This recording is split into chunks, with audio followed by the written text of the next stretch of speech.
Prelims के perspective से इस आर्टिकल में क्या इंपॉर्टेंट है कि डीओपीटी जो है वो इंक्वायरी कंडक्ट करता है against civil service servants for any discrepancies, और जो रूल्स जो गवर्न करते हैं वो 1968 के all India conduct rules govern करते हैं, प्रोबेशन रूल्स 1954 के।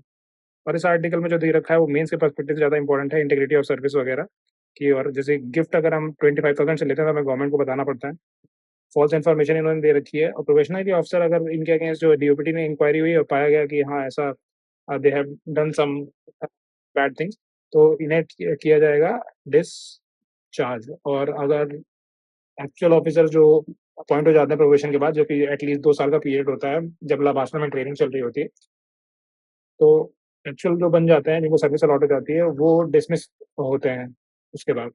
और इसके अगर अगर मान लीजिए कि डीओपीटी के ऑर्डर के अगेंस्ट इन्हें जाना है, जो कि ये मैडम है, तो इनको करना पड़ेगा सेंट्रल एडमिनिस्ट्रेटिव ट्राइब्यूनल में कंप्लेन करना पड़ेगा।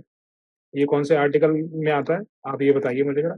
320 समथिंग है, 23। तो उस आर्टिकल में है, बाकी इस आर्टिकल में कुछ इंपॉर्टेंट नहीं है।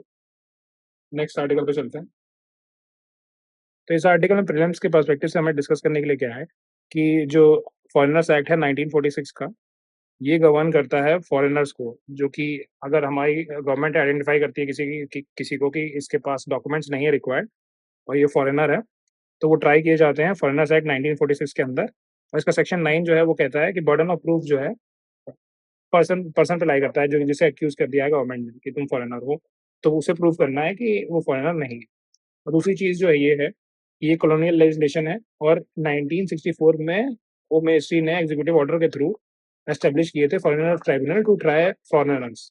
जबकि we have an article article 323 B, जिसमें हम एप्रोप्रिएट लेजिस्लेचर के through by law tribunals establish कर सकते हैं, बट होम मिनिस्ट्री ने इसे एग्जीक्यूटिव ऑर्डर के थ्रू किया था। ये बेसिकली सारा केस इशू जो है वो एआरसी से रिलेटेड है, असम में जो हम सिटीजनशिप जो रजिस्टर बना रहे थे उससे रिलेटेड है। बाकी सुप्रीम कोर्ट ने इसमें ये बोल दिया है कि क्योंकि सेक्शन 9 है बर्डन ऑफ प्रूफ आप हमेशा ऐसे नहीं अप्लाई कर सकते हो एट रैंडम, उसमें भी आपको सब कुछ ठोस बेसिस चाहिए। बस इतना ही है। Thank you.